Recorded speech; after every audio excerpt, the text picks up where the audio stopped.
I imagine a hypothetical line, an imaginary line of social justice that is parallel to the floor, also parallel to the earth. Above the hypothetical line of justice, that's privilege. One has more than one deserved because of circumstances of birth and other people's positive projections onto one. And below it is disadvantage. That is unearned disadvantage. And I believe everybody in this room has a combination of both experiences. I was raised, as many of you have been, on the myth of meritocracy, which is the unit of society is the individual, and whatever the individual ends up with at death is what that individual worked for and earned and deserved and wanted. Well, it isn't true.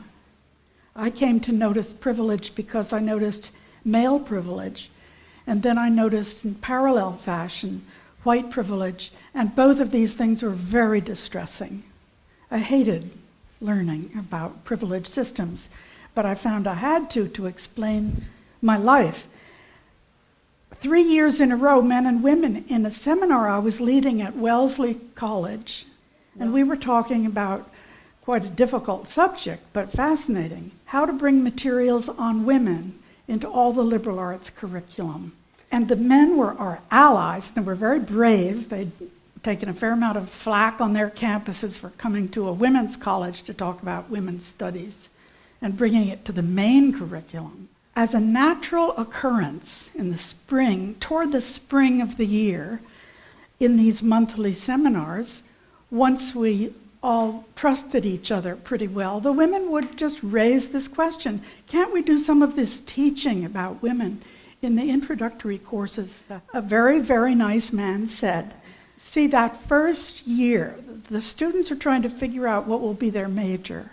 And if you want students to think in a disciplined way, you can't put in extras.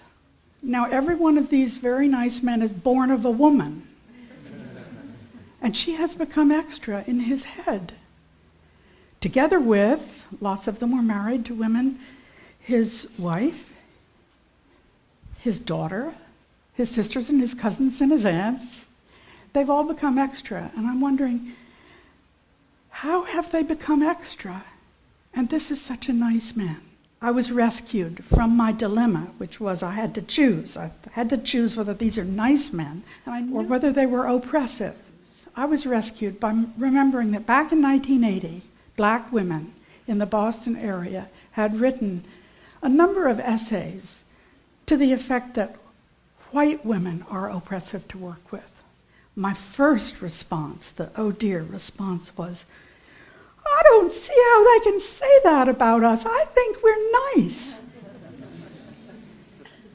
And my second response, which I thought, I especially think we're nice if we work with them. You can hear the white superiority there.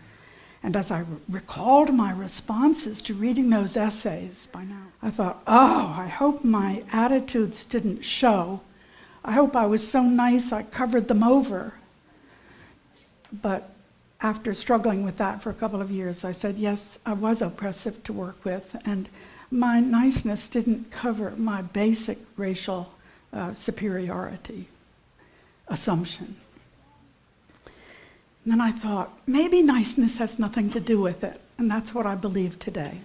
Niceness has nothing at all to do with this whole matter of being oppressive to others. Now I went back to the men. These are nice men, but they were very good students of what they were taught and what I was taught also, which is men have knowledge, men make more knowledge, men publish knowledge, men profess knowledge as professors.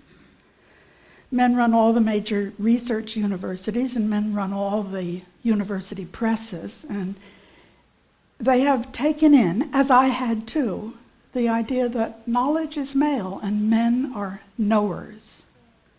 In parallel fashion, and this is sickening to realize, and I drank in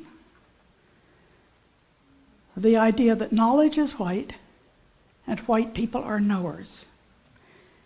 And to this day, I will, unless I check myself, second guess and doubt and judge everything said, every sentence, every word said by my colleagues of color. I will do it because my hard drive is wired with white privilege. But luckily, I have alternative software I can install.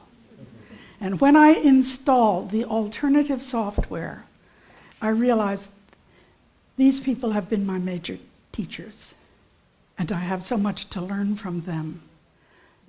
I don't believe we can be guilty or ashamed or blamed for being born into systems, both above and below the hypothetical line of social justice. They're arbitrary. They have to do with projections onto us, and the rewards or punishments relate to our sex, to our gender, to our sexual orientation, to our race, to our ethnicity, to our parents' reputation, to stereotypes people may have about the kinds of group we were born into.